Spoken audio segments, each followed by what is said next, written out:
Hi all, this video is going to be for Chapter 8 Lesson 4, which is about transforming quadratic functions. So let's go ahead and see what are the things we need to know when we are transforming certain quadratic functions. So the first four questions here for you are, you have to order the functions from the narrowest graph to the widest. Well, now you must be having an idea. Different quadratic functions have different kinds of parabolas. Some of them are quite wide and some of them are narrow. Some of them may be a bit narrow, not so wide, not so narrow. So according to the functions, the width, or how much the parabolas are wide differs as well. How can we know what kind of graphs are narrower and what kind of graphs are wider? So that's what we are going to be learning the first part of this lesson. To start with, here we have two functions, f of x equals 3x squared and g of x equals negative 2x squared. This is the thing which is done to find out which is the widest graph. We will take the value of a and put that inside absolute value lines. That absolute value is used to find the distance, right? So we usually use that to find the width of the graphs as well, the parabola as well. So you put the value of a inside the absolute value equations, so that comes as a 3. Always whatever is inside the absolute value equations, that's because we are calculating the distance, so that comes as a positive number because distance cannot be in negative. Similarly, for g of x, also put the value of a inside the absolute value, so the answer will be 2. Now we have a 3 and a 2. Among these two, which is going to be the widest graph? The one which is having the less number is going to be the one with the widest graph. So we have a 3 and a 2, which means f of x is the narrowest one because that's greater than 3. So f of x is the narrowest one than g of x. G of x is wider than f of x. But you must be thinking 3 is greater. Yes, 3 is greater than 2, but accordingly when you graph it, the function, that's the parabola of f of x, will be a narrow one than g of x. So the one with the bigger number becomes the narrower one. It's easy as that. So here we have three functions now, f of x, g of x, h of x. So put each of them inside the absolute value equations. That would come out as a positive number because again, that's the distance. It's 5, and this there is nothing, that means it's a 1, which is going to give you a 1. Now among this, which is the the largest number? 5, which means g of x is the narrowest graph, and then comes the h of x because that's 1, and then the widest graph is going to be for f of x. It's easy, isn't it? Just put them inside the absolute values and find out which is the greatest one and then arrange it accordingly. So this comes out as a 4, then negative 3 comes out as a 3, and 1 over 4 comes out as 1 over 4. So which is the greatest number here? We have 4, 3, 1, 4. So the greatest one is f of x because that's 4. So the narrowest graph is for f of x because that's having a greater value. And then 3, which is for g of x, is the next one, which is a bit wider than f of x. And then finally we have h of x. Then here again we have f of x, g of x, h of x. You have to put them inside the absolute values. So 0.5 would be 0.5. Then 1/4 would be 1/4. And 1 over 3 will be 1 over 3. Now this might be a bit confusing because you have to compare fractions and decimals. Now 0.5 means we know that it's a half. So we have half, we have 1/4, and we have 1/3. So among all of these three, which is the greatest one? Is it half, is it 1/4, or is it 1 over 3? Of course, half is the greatest one, which means the narrowest graph will be for f of x. Because among all the three, half is greater. And then we have 1 over 4 and 1 over 3, which is the next greater one. That's 1 over 3. So that's going to be for h of x.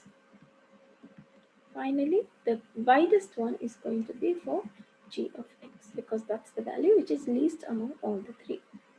This is how easy it is to find the graphs which are narrow or the widest one. Moving on to the next part, you have to compare the graph of each function with the graph of f of x equals x squared. Now do keep in mind this one, f of x equals x squared, is called as the parent function. All the remaining quadratic functions are derived from this function. In this particular lesson, they have just asked you to compare this graph which they have given to the parent function. Now there are certain things you have to remember when you are comparing the graphs. The first thing is you have to do follow them in order so that you will not miss out any point.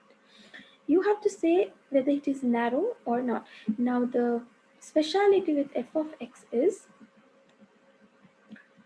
for f of x, the vertex is at 0, 0 always, and the axis of symmetry is also at 0, 0. So you have to keep these two in mind so that we can compare it with any other graph. When you're comparing graphs, do follow this order. You need to say whether it is a narrow graph or a wider graph. So you have to first explain the width of the graph, and then you will say whether it opens upward or downward. You have to say it opens up or down. According from the equation, we can find out whether it opens up or down. So this is the second thing you need to tell about. And then the third one is the axis of symmetry. What about the axis of symmetry? You have to say what is the axis of symmetry for the particular function. And finally, you will say about the vertex, that the vertex is translated up or it is translated down. I will just show you how to write that, but you need to follow these 4 steps in order to describe about a graph or to compare a graph with the other one. So here the equation given for us is g of x. Function given is g of x equals 5x squared plus 10. So let's start with the width first, whether to find out whether the width is a wider one or a narrow one. Here the value of 5, a is 5, which means if you could put that inside absolute values, that would be 5. But for this function here, the width is 1. So which one do you think is narrower? Of course, g of x is narrower, right? So we say the graph g of x is narrower. And then next talk about the whether it's opening up or down. Look at both the graphs. How do you decide whether it opens up or down? By the value of a. If a is positive, that means the graph is opening upward. If the a is negative, that means the graph is opening downward. Now here it's positive, here also it's positive. So which means both graphs open upward. Both graphs open upward. And then we have to talk about the axis of symmetry. Now how about the axis of symmetry? The axis of symmetry for f of x is always at 0, 0 because that's the parent function. But how about this one? Well, the axis of symmetry, the vertex, that's the vertex you're going to find with this value of 10. So here the vertex of g of x, vertex of g of x is at 0, 10. 10 is the value of c here. That's usually we take it as the value of y. Okay, so it's like the y-intercept. That's what we are saying. So vertex of g of x is at 0, 10, and then we talk about the translation now. Now, what about the translation? Translation is when you talk about this value. Now, if it is plus 10 means it is moving upward 10 units, whereas if it is minus 10 means it's coming down 10. So here it's plus 10. We say it is translated. The vertex of g of x is at 0, 10 and is translated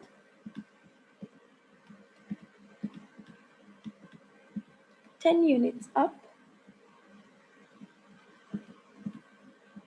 10 units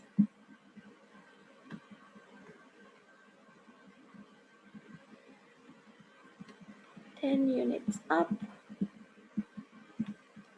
from the vertex of f of x from 0, 0. Already I told you the vertex for f of x will be at 0, 0. This is how you have to explain the difference between two graphs. Let's try out one more question. Again, remember the parent function, that's f of x equal x square, has 0, 0 symmetry. The vertex will be at 0, 0. Let's find the how to find the widest one first. We have to compare the values of this. This is 1/8, so even if you would put that inside absolute values, that would come out as a 1/8. But how about the parent function? The parent function has a value of 1, right? Because it's f of x equals x square. So which means here it is 1. If you would put that inside absolute values, that would come out as a 1. Now, which is greater? Of course, f of x is greater because it's 1 and this is 1 over 8. So we say the graph of g of x is wider because this is narrow now, because 1 over 8 is less than 1. So g of x becomes wider. Now how about the opening up or down? Both of them open upward because both of them have positive a's. So both open upward.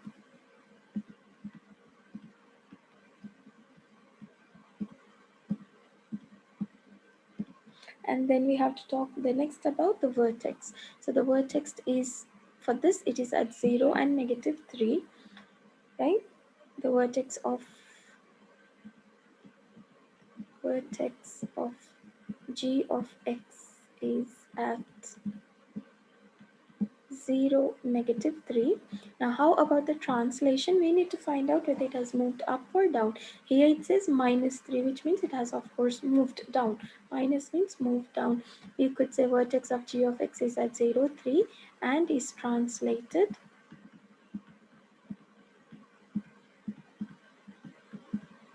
3 units down from the vertex of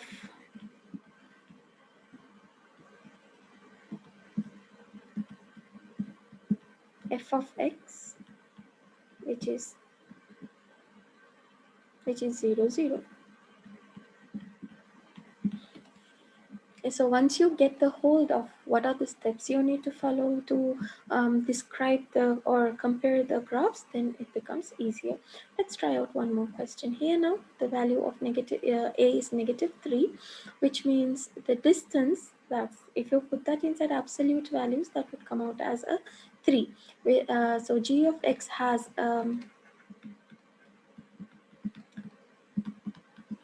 the value of 3, and how about f of x? The value of f of x is always going to be 1. So according to this, which graph is going to be wider? Of course, this is f of x is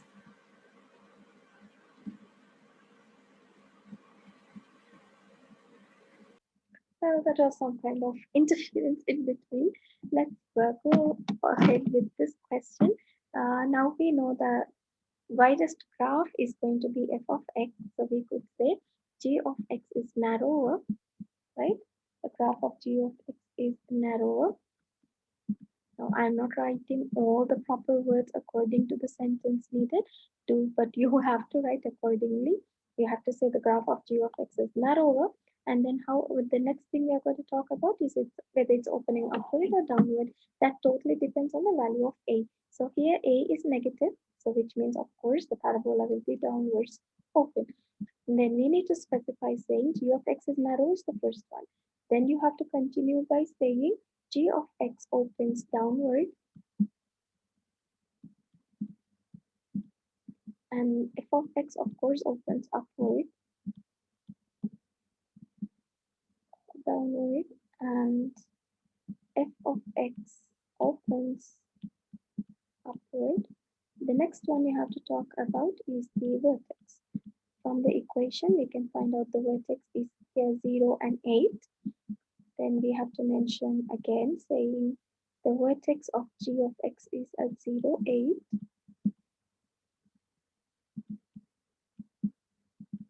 Is 0, 8.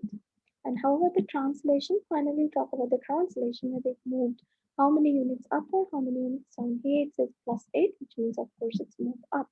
So we say vertex of g of x is 0, 8, and has translated or is translated 8 units upward, 8 units up from vertex of x 0, 0. Same thing we will follow for the next question as well. Same steps. First compare the distances. So this is going to be 3 over 4. If you would put that inside absolute values, that would come out as a positive number. That's 3 over 4. But for f of x, it's going to be 1.